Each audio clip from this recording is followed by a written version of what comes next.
Ambassador Rico. Now, may I call on Director Yaptinchay.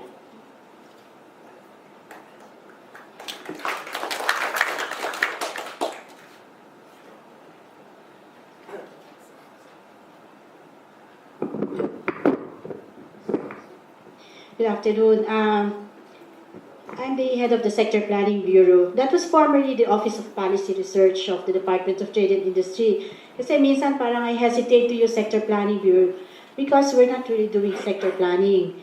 Kumbaga, the name was given to us when the DPM approved our rationalization plan. But there's the sectoral plan is really being done, industrial development being done by the Board of Investments. Kaya nga sabi ko, bakit parang misnomer yata gusto ko nang palitan ng pangalan ng bureau namin.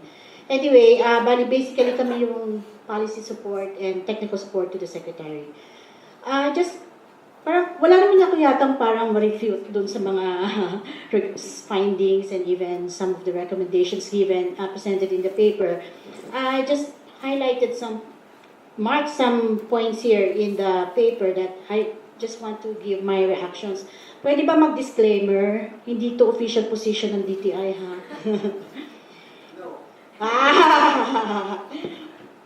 Anyway, you said here there are three decades of rejection of industrial policy. That's a very strong, statement. But if you look at it, 3 decades, that was when there was the change in administration from Marcos to Cory. During the Marcos time, you had the Bureau of Industrial Development. I was part of the Bureau of Industrial Development. And before, siguro we had some semblance of industrial policy in the Philippines, and there was also, at the same time, focus on SMEs. But when the Cory administration came in, there was a government-wide reorganization. So the DTI was also subjected to that reorganization.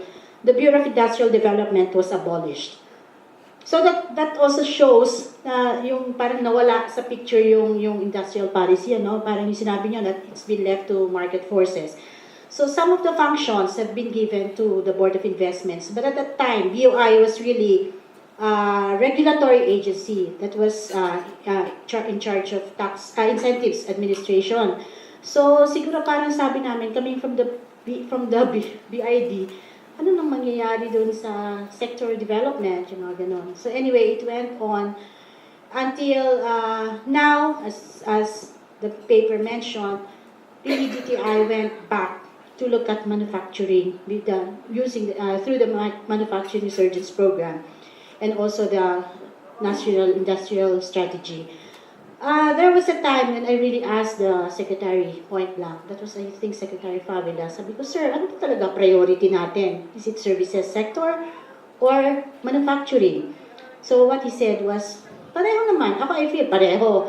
Kasi parang even the people who are in charge of promoting investments are really more parang inclined, may bias na sila towards services. Sabi ko, hindi natin dapat i-neglect ang manufacturing. Because malaki ang multiplier base din naman ng manufacturing, di ba? Sa pagtulong sa poverty reduction. So anyway, parang we now see that even the organization has shown the shift in how policies are being handled. So even before, if come to look at it, sometimes we had some discussion kung hindi ba nabago yung industrial policy, because before we had the 11 major industrial projects, aside from the focus on SMEs, if you look at the projects identified, parang maganda naman yung mga projects because they are strategic projects na they have strong forward and backward linkages. So even the copper smelting project was one of them.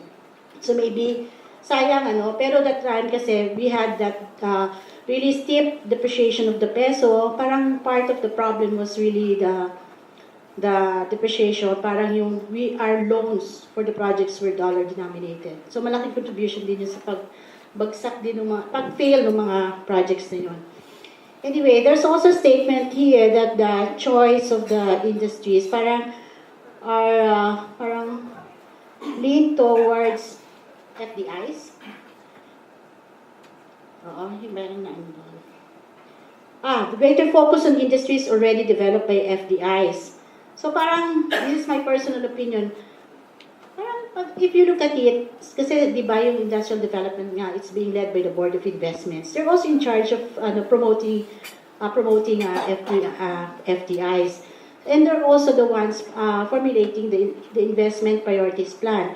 Actually, before, a few years ago, I prepared a concept paper that I submitted to management about creating, say, an office for industrial development, putting back a separate office for industrial development. But at this time, kasi it's a highly coordinative office because there are a lot of agencies already doing the work. And we wanted, and I was actually supported by even some of the officials of DTI, we wanted that office to be part of DTI main.